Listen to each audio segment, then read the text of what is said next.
பிப்ரவரி 4 நமது அனுதின மன்னா ஊழியங்களின் வாழ்த்துக்களுடன் இன்றைய நற்செய்தி.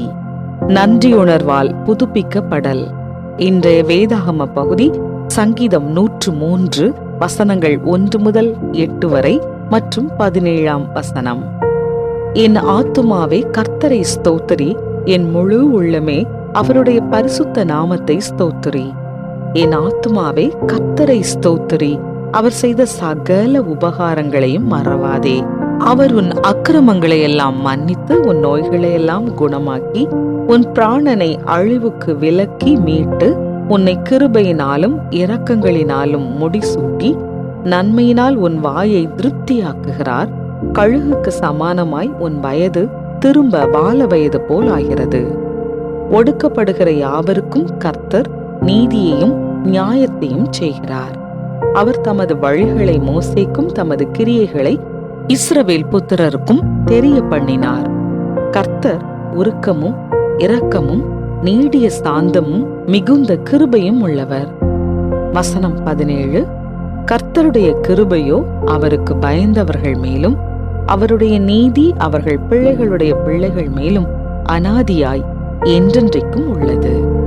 குறிப்பு வசனம்: என் ஆத்துமாவே கர்த்தரை ஸ்தோத்திரி, அவர் செய்த சகல உபகாரங்களையும் மறவாதே.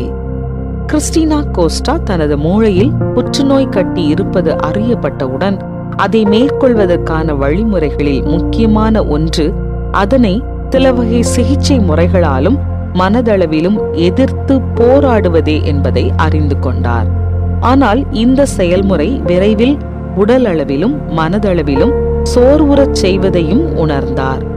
அவர் தன் சொந்த உடலோடு 1 வருடத்திற்கு மேல் போராட விரும்பவில்லை.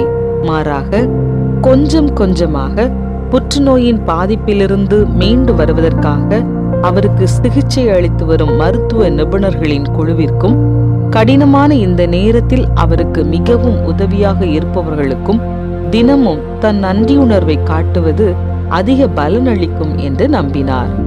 எவ்வளவு கடினமான போராட்டமாக இருந்தாலும் நன்றியுணர்வு மனச்சோர்வை எதிர்க்க உதவுவதோடு நோயிலிருந்து மீண்டு வருவதற்கு தமது மூளையை கட்டமைக்க உதவுகிறது என்பதையும் அவர் நேரடியாக உணர்ந்தார். கோஸ்டாவின் வாழ்விலிருந்து நன்றியுணர்வை கடைபிடிப்பது என்பது விசுவாசிகள் கடமைக்காக செய்வது அல்ல என்பதை அறிந்தேன். நாம் நன்றி செலுத்த தேவன் தகுதியானவர் என்பது உண்மைதான் என்றாலும் அது ஆழ்ந்த முறையில் நமக்கு மிகவும் நல்லது.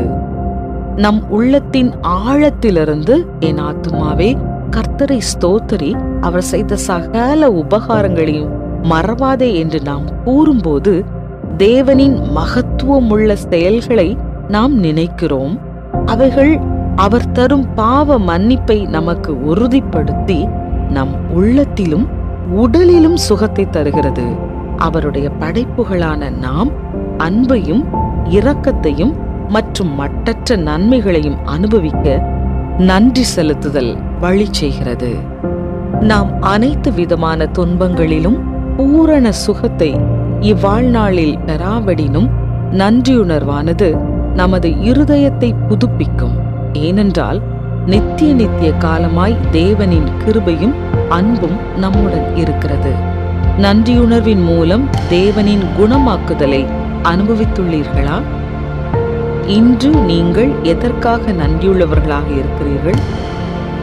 அன்புள்ள தேவனே, நன்றியுணர்வு மற்றும் நம்பிக்கைக்கான காரணங்களை எப்போதும் எனக்கு வழங்கியதற்காய் உமக்கு நன்றி.